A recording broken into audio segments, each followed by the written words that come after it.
He's gonna have to fight! Bang! Pressure's coming! Dumped! Hogtied! When you've given everything, what will the record books say about you, Matthew? Hey, welcome back for Season 2, Episode 34 of White Noise Sports with Tanner White. Last week, we kicked off with Fantasy Football Friday and my mid-season Fantasy Football Awards. Then Thursday night football predictions. I am in shock, by the way, that the Dolphins haven't fired Mike McDaniel as their head coach yet. He has got to be walking on absolute eggshells. And that's one thing that I'll probably try to do like next week-ish is, okay, who is most on the hot seat there? Because not everybody's going to make it through the end of the season. And there was another one of those Shohei Ohtani games in Game 3 of the World Series that kept the Dodgers in it. And this week, we'll have to get all retrospective and introspective on the World Series, all the other kinds of spectives, and 7 all-time great baseball games that kept us up far too late, all the way into November. So about this World Series, I will try to say things about it that haven't already been said. That's always part of the job and the challenge over here on the show. I will try to credit equally across both sides, although it wasn't the outcome that the majority of the country wanted, maybe. I do think that it was the outcome the majority of the world wanted, and that's where I think I'm going to start. The Dodgers' international appeal is so far beyond anything any other baseball team's ever done. The most obvious reason is the Japanese star power with Shohei Ohtani, Yoshinobu Yamamoto, and Roki Sasaki, all of whom had multiple mound appearances in the series, all of whom have sick arsenals with splitters and sliders that make you gasp, and Yamamoto is the only one that hasn't quite touched 100 with his fastball. You know, what a slacker. Oh, and Ohtani just goes and he hits 50 home runs all the time, and he leads the NL in everything. They were all some of the best international prospects ever, and they met or exceeded people's expectations of them the moment that they came to the States. And I just had a fun thought. Don't you half wonder if there's two-way player potential in other international prospects, especially if they're not pushed to really specialize in one thing so early, as we know that a lot of U.S.-born players are? Not that I'm saying, okay, there's another Ohtani lurking out there somewhere, but again, what if somebody could just try it and give your lineup a different dimension? When it comes to the international talent, it doesn't stop with their Japanese contingent for LA.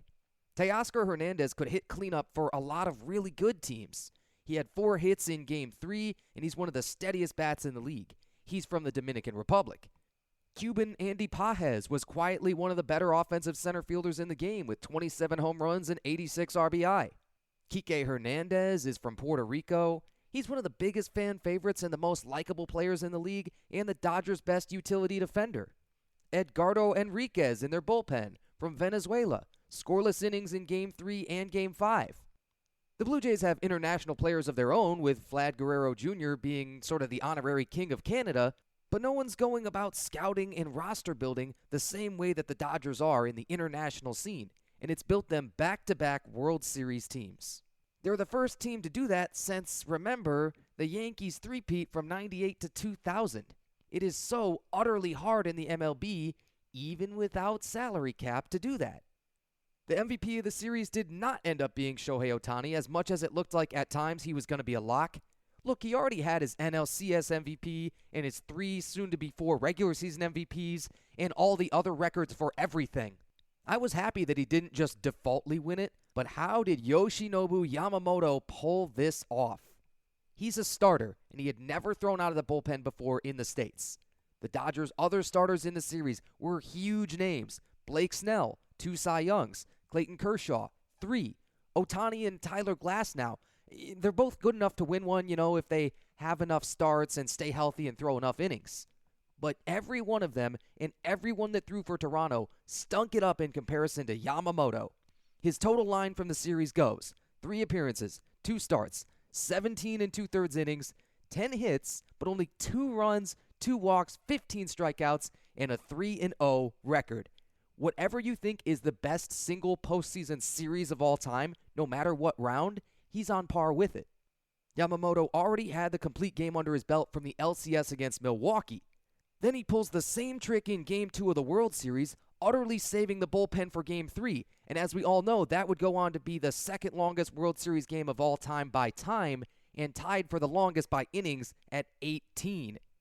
Then he goes out on normal rest for Game 6, so you just expected another great start. And 6 more innings with 1 run later, he was 2-0. The psychotic management decision to bring him on in relief in Game 7 on 0 days rest proved to be the best move of the whole series. He inherits 2 runners in the 9th inning. He sticks around all the way to the end of the game, gets a double play ball from Alejandro Kirk on that patented 92-mile-an-hour splitter with the tying run on third, the winning run on first in the 11th inning of Game 7. Only the 6th Game 7 in World Series history to go to extra innings.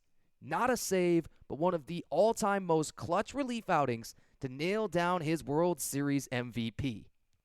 Now let's look back at all my picks and predictions from 2 weeks ago in episode 32. I thought the Jays 1-4 hitters would cumulatively out-hit the Dodgers 1-4. This did in fact come to pass. The Dodgers were primarily going Ohtani, Will Smith, the catcher, not the rapper, Freddie Freeman, and Mookie Betts. The Jays liked George Springer, breakout slugger Nathan Lucas, Vlad Guerrero Jr., who I did think would win MVP if Toronto pulled off the series win, and then Bo Bichette. Toronto's quartet, how about 309? Now only 3 home runs and 11 RBIs for the series, yet they walked 14 times. Base hits win ball games, and increasingly walks do too. 8 of those walks were to Vlad Jr., and as he came in hitting nearly 500 for the postseason, yeah, I was thinking I would walk him too. The Dodgers 1-4 hitters hit 235 combined, with Ohtani the only guy over 267. Their top 4 had 6 home runs, 15 RBIs, but the on-base was lower, and they did miss some pitches that could have ended a couple of games sooner. Not that extra innings aren't fun, and even more fun in October, and especially more fun in November, but without that ghost runner on second base in the postseason, sleep schedules were doomed in the Eastern time zone. When it came to the starting pitching, none of the guys that I wanted to succeed really did. Blake Snell, well, I hate him, you probably know that, just his attitude, his aura and all that, but he was supposed to shove if you asked me. Then he got shoved around instead. 13 innings, 15 hits, 10 runs, all earned, walked 8, and gave up 3 home runs. Womp womp. I think Max Scherzer should have been left in Game 7 longer, but he was pulled before he could throw a gem of his own. He threw 4 1/3 in Game 3 with 3 earned, then he got yanked at 4 1/3 with 1 earned in Game 7. 2 extra base hits allowed in 8 2/3 innings in the World Series for a 41-year-old. Just none of that seems that bad to me. But I'm still going to have in the back of my mind, what if Mad Max had kept that score at 3-1 Toronto for longer? And remember, there was even a time a little bit earlier in the game, before Scherzer got pulled, that it was 3-0 Toronto. The Dodgers, of course, would make that comeback. I really don't care that Scherzer's 41 years old. I care that he's Max Scherzer. And Kevin Gausman was perfectly mid for Toronto. 12 2/3 innings, 7 hits, 6 runs, 14 strikeouts, 4.26 ERA. I thought somebody out of this whole group here would go for a scoreless outing of 6+ and maybe double-digit strikeouts, considering how much I love veterans and how that experience tends to show up in October and November, but it was not to be. These offenses are just too good. I do think that the top 2 offenses in the entire league met. One could argue the Yankees, but, New York is just so dependent on the production of Aaron Judge, and when they're not getting all of that, as he is known to do in the postseason, then sometimes things fall apart. And finally, on the series outcome, I thought the Blue Jays would be outclassed, and I took the Dodgers to win in 5. This was not in any way the case. The Dodgers may be the most talented team on paper, and they're definitely the most expensive team of all time, but even then, we know that didn't make them 162-0 in the regular season, and that's not possible. We know that the Jays led the league in average and on base during the regular season and then did the exact same thing in the playoffs. They hit a ridiculous 285 in the postseason with an on-base percentage of 352. Even though they did play the most games in the postseason, they also hit the most home runs. Their team OPS was 823, which is more than enough usually to land an individual player on the All-Star team for a full season. And they scored 5.8 runs per game, whereas no other team went over 4.5.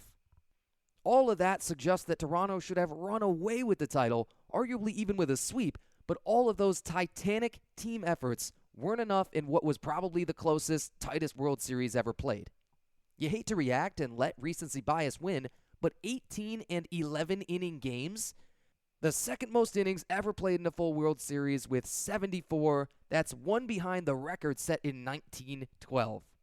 That's technically more than 8 full 9-inning games. That's another way to think about it, is they sort of sandwiched an extra game plus of baseball in there. Clayton Kershaw, he gets to ride off into the sunset as a 3-time champion and a 3-time Cy Young winner if you're into the personal angles. And he was warming up to come into Game 7 had Yamamoto not gotten that double play ball. He apparently didn't even know that the game was over at first. He hadn't quite seen that play down at first or what have you. And so he was ready to go, I think, for the next batter there. Just pure cinema, all of it. There are ways to correlate dollars and wins, and the formula is becoming more evident all the time. Strikeout velo pitchers who have a pretty deep mix. Home run on-base hitters, and although Toronto showed that batting average and contact is not dead, it's not the most important thing anymore. The league-wide salary cap has to be coming soon, and it'll be a hot topic once again this offseason. Side note, it'll be totally unsurprising if there's another league lockout when the current collective bargaining agreement ends. That's in December of next year. Other teams do have the option to spend like LA does.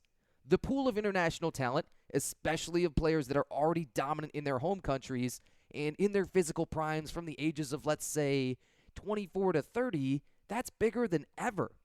Baseball worldwide is bigger than ever. And the Little League World Series and the World Baseball Classic and regular season games taking place in other countries and probably even legal sports betting bring in waves of new fans around the world all the time.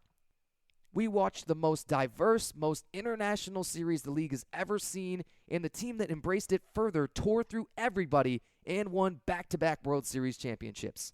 To top it all off, we saw the first Japanese World Series MVP, and still, people want to say that Dodgerball is bad for the sport.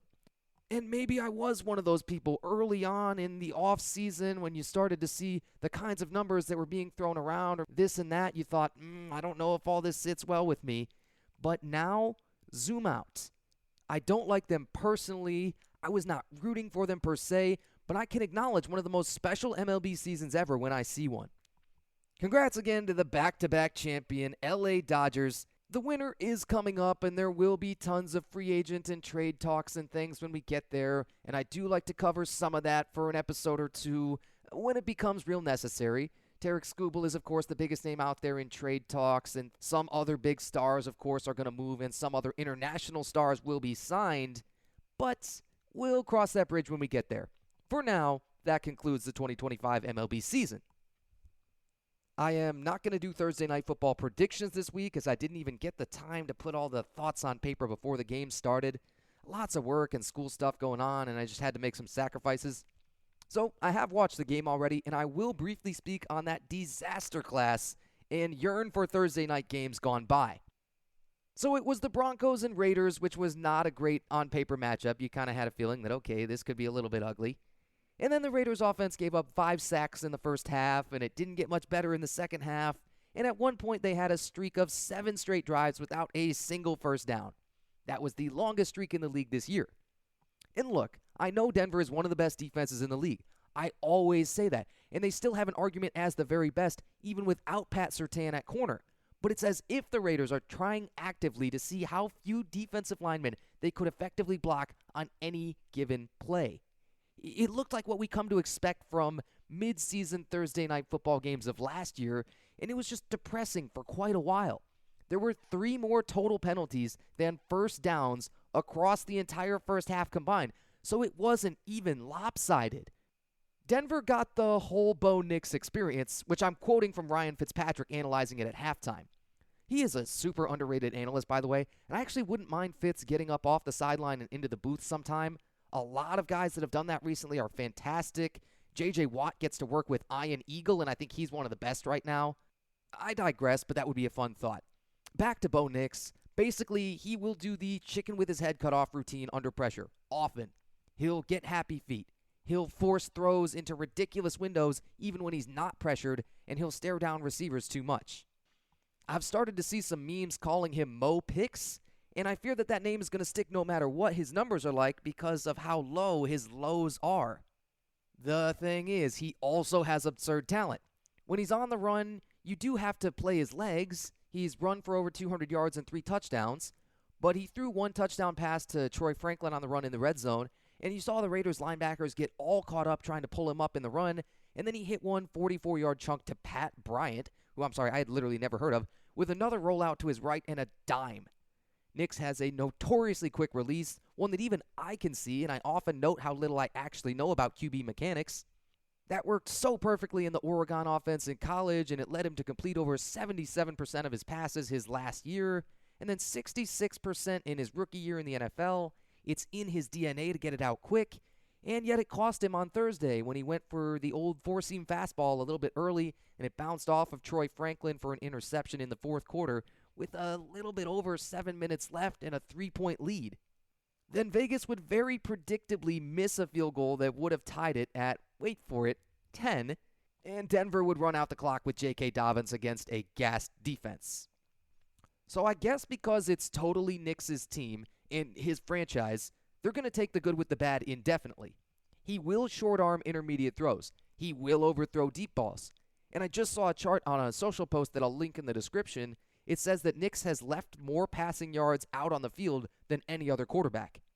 I didn't get it at first, but then I looked at the chart real closely, and what it's saying is that between all the open receivers he's had on the year, as defined by some quantity of separation per target, I think, he's failed to hit them for over 800 yards on open throws. Also by this chart, he looks to be third in miss rate, or what I presume to be percentage of off-target throws. And despite it all, he comes out of this Raiders game with an 8-2 record, best in the NFL for at least a few more days, and 18 touchdowns to 8 interceptions.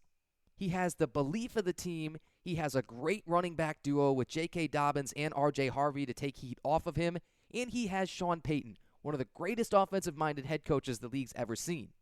And if all that doesn't work, the Broncos' defense and special teams are basically top 5 in the league in everything, and he can get carried like Peyton Manning if necessary. Bo Nix is going to get MVP votes whether me or you or any of us like it or not. The Broncos have a very reasonable path to the number 1 seed in the AFC, and the Raiders are playing for 2026 already. Oh boy. Geno Smith's days of playing well above average football and putting up big numbers in pass-friendly offenses are done forever. He's clearly banged up. You saw him in the fourth quarter of that game really having to drag himself into the huddle, and he might be benched by next week.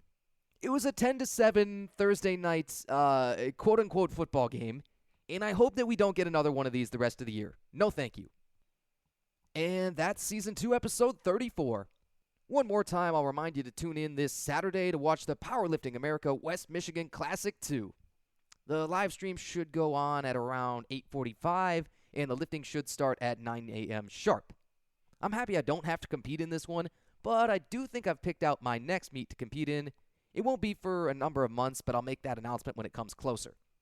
Coolest thing is I have a bunch of my friends that train at my gym that are competing in this one, just like I did in my own meet, and there are some true monsters in the men's middleweight classes that you guys won't want to miss. Thanks for coming back week after week, or if you're relatively new here, we are always happy to have you. Either way, check out all my socials, Instagram, TikTok, Threads, @TheVoiceOfTanner, X, just Voice of Tanner, YouTube, the whole thing spelled out with spaces. I will catch you next week. This has been Season 2, Episode 34 of White Noise Sports with Tanner White. Thanks for joining me. He's gonna have to fight! Bang! Pressure's coming! Dumped! Hogtied! When you've given everything, what will the record books say about you, Matt?